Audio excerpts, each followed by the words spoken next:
first time we're hearing the 911 tapes of a woman who says she witnessed Tuesday night's in-custody death. She says she saw everything, and Eyewitness News reporter Tom Murphy listened to the tapes and has more. Tom? Caitlin, the Kern County Sheriff's Department turned the tapes over to us today.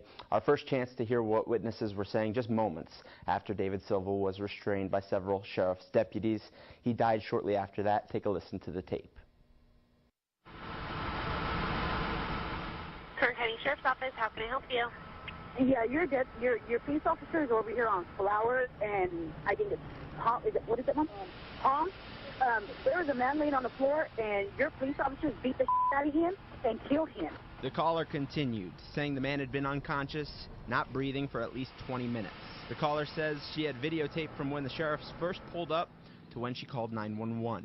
She added she was right in front of where it all happened, and the sheriffs didn't have to do what they did. You have 1, 2, 3, 4, 5, 6, 7, 8 sheriffs. The guy was laying on the floor, and 8 sheriffs ran up and started beating him up with sticks. The man is dead, laying right here, right now. And I got everything on videotape. The man was not doing nothing. These cops had no reason to do this to this man. And he asked for help. He was yelling for help. He was begging for help. No one came because the people that were supposed to help him were the ones killing him. Animals. That's what they portrayed to be to me, because that's what they acted like. That's how Jason Land describes the deputies he saw Tuesday night. They jumped out, reached for their bats, poles, whatever you want to call it, beat that man till they killed him, right in front of my face. While sheriff's officials investigate a suspect's death in their custody, more questions are raised about what happened after that incident. A witness we interviewed asks why he was arrested a few hours later, and a family asks why their cell phones were seized. Reporter Carol Ferguson has the latest. Well, today we talked to the attorney that family hired. That lawyer was also contacted by the eyewitness we heard from yesterday.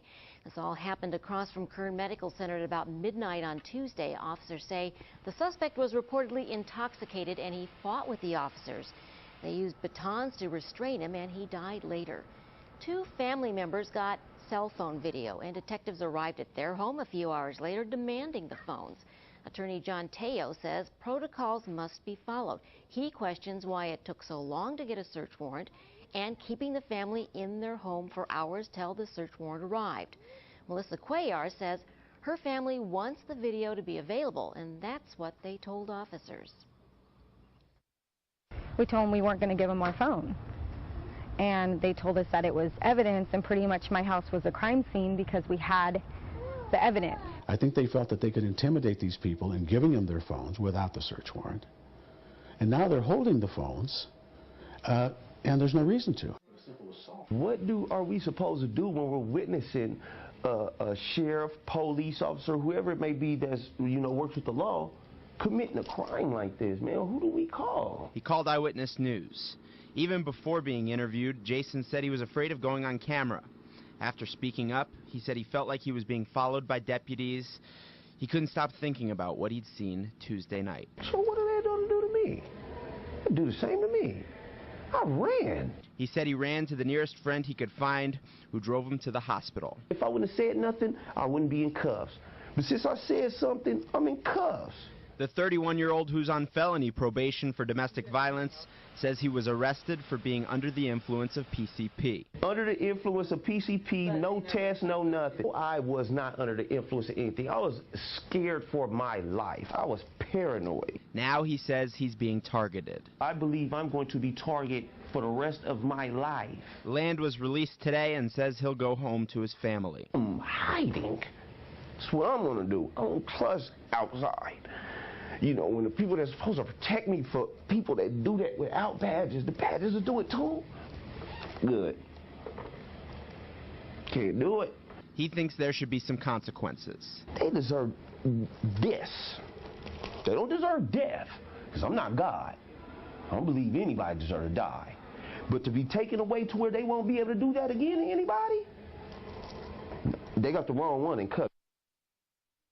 Jason also said that he felt like there was an extended period of time between when he saw the man beat up and when the ambulances ultimately arrived. In studio, Tom Murphy, Eyewitness News. Caitlin, back to you. Thanks, Tom. And we have more now on the man who died in custody, David Silva. We heard from his father last night. Today, Eyewitness News reporter Courtney Bryant spoke to Silva's brother. Courtney? That's right. David Silva's brother, Christopher Silva, is in mourning, but that has not stopped him from speaking out. He says his brother was murdered at the hands of those who should have been fighting to save him. David Silva is survived by 4 children, ranging from ages 2 to 10. They haven't yet learned of their father's death, but when they do, Christopher Silva wants them to hear the right story. And I don't want them thinking or being told that my brother was just a bum on the street laying face down in the pool of his own blood.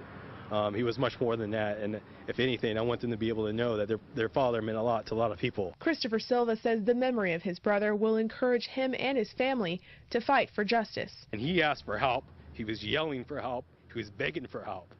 No one came because the people that were supposed to help him were the ones killing him. As the coroner's office is conducting an autopsy, the family has not yet been allowed to view the body. Christopher Silva says all he wants is to say goodbye one last time. All I ask for is to see my brother's body. You know, I want to see what they did to my brother before anything is kind of hidden, you know, before anything is made up. I don't want anyone else to see. Just let me go in there and let me see my brother. The coroner's office says an autopsy has been conducted, but results have not yet been released. We will, of course, be sure to bring you the latest as this story continues to develop. Back to you.